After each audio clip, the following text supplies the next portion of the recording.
Tariff एक import tax होता है। तो जब कोई फॉरेन प्रोडक्ट अमेरिका में इंपोर्ट होता है तो उस पर टैक्स लगाया जाता है, उसी को कहते हैं टैरिफ। ट्रम्प कहते हैं अगर बाहर से आने वाला माल महंगा हो गया तो लोग अमेरिकन प्रोडक्ट्स को ज्यादा खरीदेंगे और उससे लोकल जॉब्स ग्रो होगी। क्या आपको ये ठीक लगता है? लेकिन रियलिटी थोड़ी कॉम्प्लेक्स है। जब आप किसी चीज पे इंपोर्ट टैक्स लगाते हो तो उसकी ओवरऑल कॉस्ट बढ़ जाती है, कंज्यूमर को वो प्रोडक्ट काफी महंगा मिलता है। एग्जाम्पल के तौर पर मान लो अगर एक खिलौना चाइना से 100 रुपए में आता है और उस पर अगर 60% टैरिफ लगा दिया जाए तो उसकी जो वैल्यू होगी वो 160 रुपए आपको पड़ेगी। तो या तो लोग इस खिलौने को खरीदना बंद कर देंगे या फिर महंगा खरीदेंगे, एंड दोनों केसेस में ही इंपैक्ट आपकी जेब पर ही पड़ने वाला है। दोस्तों, दुनिया की सबसे पावरफुल इकोनॉमी अमेरिका ने एक ऐसा कदम उठाया है जो ग्लोबल ट्रेड को हिलाकर रख देगा। प्रेसिडेंट ट्रम्प ने अनाउंस किया एक नया टैरिफ प्लान जिसकी वजह से अब हर देश को अपना हिसाब किताब ठीक से करना पड़ेगा।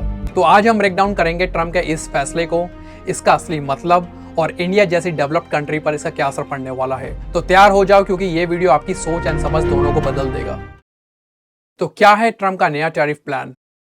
2 अप्रैल 2025 को प्रेसिडेंट ट्रम्प ने बोला कि अमेरिका पे अनफेयर ट्रेड हो रहा है काफी सालों से। दूसरे देश अमेरिका के प्रोडक्ट्स पर काफी हैवी ड्यूटी लगाते हैं, वहीं अमेरिका इसमें चुप रहता है। लेकिन अब ऐसा बिल्कुल नहीं चलने वाला। ट्रम्प ने एक 2 लेवल टैरिफ सिस्टम लॉन्च किया है जिसमें 10% का यूनिवर्सल टैरिफ सभी इंपोर्ट्स पर लगाया जाएगा, जिसमें काफी सारी कंट्रीज आती हैं, और 26 से 125% तक का रेसिप्रोकल टैरिफ उन कंट्रीज पर लगाया जाएगा जो अमेरिका के सामान पर ज्यादा ड्यूटी लगाते हैं। तो रेसिप्रोकल टैरिफ क्या है, इसको हम थोड़ी देर में डिस्कस भी करने वाले हैं। उन्होंने ये भी बोला कि न्यू टैरिफ अप्रैल 5 से लागू होंगे, लेकिन अप्रैल 9 को उन्होंने फिर से अनाउंस कर दिया कि न्यू टैरिफ को 90 दिनों के लिए पॉज कर दिया गया है मैक्सिमम कंट्रीज के लिए, लेकिन चाइना को इसमें इंक्लूड नहीं किया गया है। एंड चाइना पर ये न्यू टैरिफ डे 1 से लागू होने वाले हैं, जिसको लेकर दोनों कंट्रीज आपस में उल्टे सीधे बयान भी दे रहे हैं। चाइना ने जवाब में अमेरिका पर उल्टे टैरिफ लगाने की बात करी है। चाइना के ऊपर लगाया गया है 125% का सुपर टैरिफ, जिसमें ट्रंप ने उन्हें 90 डेज का पॉज का बेनिफिट भी नहीं ऑफर किया, जो कि बाकी कंट्रीज को भी ऑफर किया गया है, जिसमें इंडिया भी ऑलरेडी इंक्लूडेड है। इस जवाब में चाइना ने तुरंत रिटेलिएट भी किया और उन्होंने तुरंत 84% का टैरिफ लगा दिया है उल्टा यूएस के इंपोर्ट्स पर। तो अब यहां यह देखा जाएगा कि दोनों कंट्रीज आपस में कैसे डील करने वाले हैं। India's position in the tariff plan. अब बात करते हैं इंडिया की, क्योंकि हमारे एक्सपोर्ट्स काफी डिपेंड करते हैं यूनाइटेड स्टेट्स की मार्केट पर। इंडिया पर लगाया गया है 26% का टैरिफ, जो डोनाल्ड ट्रंप के हिसाब से एक रेसिप्रोकल टैरिफ है। तो दोस्तों, रेसिप्रोकल टैरिफ को आसान शब्दों में समझे तो मान लो अगर कोई देश मेरे देश के प्रोडक्ट्स पर हाई टैरिफ या ड्यूटी लगाता है तो हमारा देश भी उनके प्रोडक्ट्स पे सेम या फिर उसके बराबर ड्यूटी लगाए, तो इसको बोला जाता है reciprocal tariff. India shrimp, textile और फार्मा आइटम्स का बहुत मेजर और बहुत बड़ा एक्सपोर्टर है यूनाइटेड स्टेट्स में, और इस न्यू टैरिफ प्लान से ये सब हैवीली इफेक्ट होने वाला है। वहीं इंडिया के कॉमर्स मिनिस्टर पीयूष गोयल ने बोला है कि हम एक ट्रेड एग्रीमेंट फाइनलाइज करना चाहते हैं, जिसका गोल है कि 2030 तक India and US trade volume $500 billion तक लेकर जाया जाए। लेकिन करंट सिचुएशन में ये बिल्कुल नहीं लगता, एंड उनके पास सिर्फ 90 डेज का ही विंडो है नेगोशिएशंस करने के लिए। ट्रम्प का मोटिव पॉलिटिकल या प्रैक्टिकल? ट्रम्प के अकॉर्डिंग चाइना और दूसरे देश अमेरिका की इकोनॉमी को एक्सप्लॉइट कर रहे हैं।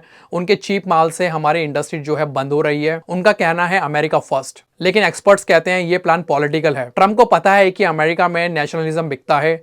जब इलेक्शन आता है तो लोगों को जॉब्स, इकोनॉमी और आउटसाइडर्स का नैरेटिव इजीली डाइजेस्ट हो जाता है। एक तरीके से न्यू टैरिफ प्लान एक इमोशनल पुश है, चाहे उसका इकोनॉमिक लॉजिक परफेक्ट हो या ना हो। Global reactions and market impact.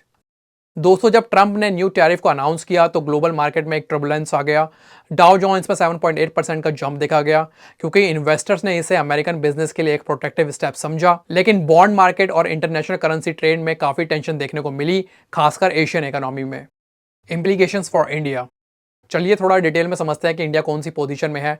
Bilateral trade India and US का है अराउंड $129 बिलियन का। न्यू टैरिफ प्लान से सबसे ज्यादा इंपैक्ट होने वाला है shrimp and seafood industry को, गारमेंट और कॉटन एक्सपोर्ट्स को, फार्मास्यूटिकल्स रॉ मटेरियल्स को। तो इस केस में इंडिया 2 चीजें कंसीडर कर रहा है। पहला है डिप्लोमेसी के थ्रू टैरिफ्स को रिड्यूस करवाना, और दूसरा है रिटेलिएशन, मतलब यूएस गुड्स पे भी सेम काउंटर टैरिफ लगाना। लेकिन इंडिया को यह बैलेंस करना पड़ेगा, क्योंकि यूएस एक स्ट्रेटेजिक पार्टनर है इंडिया का in defence, technology and education industry में। Is this a trade war और ट्रेड रीसेट?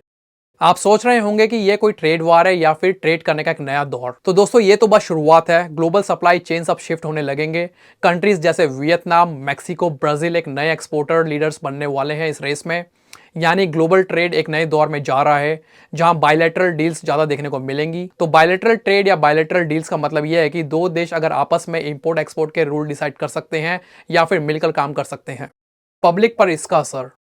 इसका असर आपके पॉकेट पर भी पड़ने वाला है। इंपोर्ट प्राइसेस बढ़ने से कंज्यूमर गुड्स महंगे होंगे, electronics, package food and cars सब महंगे होने वाली है। एनआरआई कम्युनिटी के लिए यूएस में लिविंग कॉस्ट और बढ़ सकती है। बिजनेस वाले जो इंडिया से माल मंगवाते हैं उनका प्रॉफिट मार्जिन गिर सकता है। इंडियन स्टार्टअप्स जो यूएस से मशीनरी मंगवाते हैं उनको भी नुकसान होने वाला है। दोस्तों, ये टैरिफ पॉलिसी एक पॉलिटिकल मूव है, लेकिन इसका इकोनॉमिक इंपैक्ट रियल है।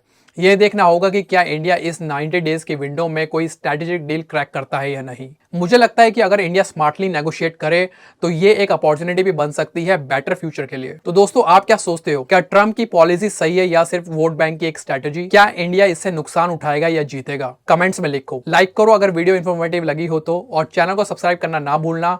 स्टेट्स एंड मानव लाता रहेगा आपके लिए ऐसे ही solid breakdowns directly from United States. जय हिंद।